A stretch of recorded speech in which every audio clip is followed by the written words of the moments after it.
The last peak. The cavern swallowed sound.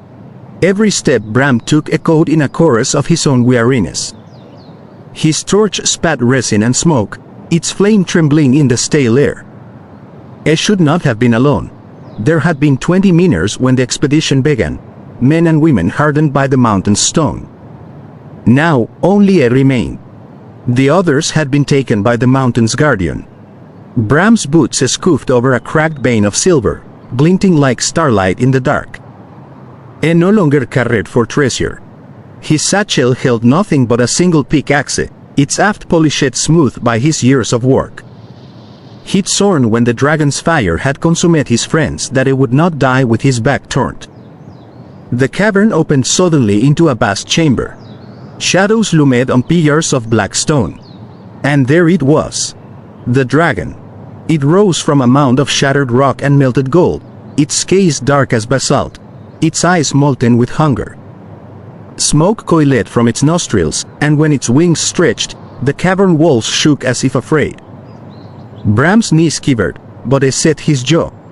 "I've come for you." His voice cracked in the emptiness. The dragon's laugh was like stone grinding on stone.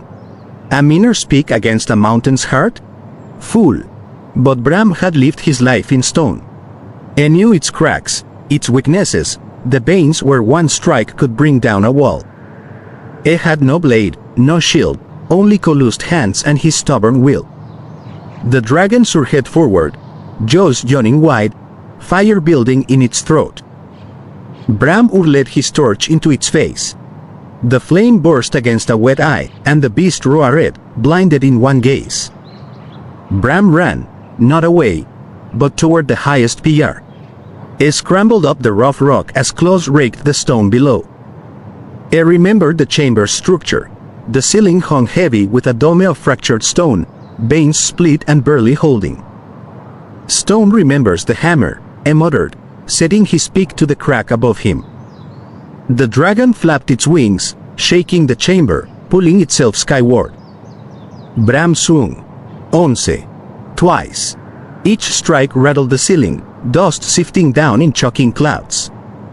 The third swing split the seam wide, and a thunderous groan rolled through the mountain. The dragon screeched, flame bursting from its maw just as the ceiling collapsed. Bram leaped, the world turning to chaos, stone crashing, fire scorching, skies shrieking against falling boulders.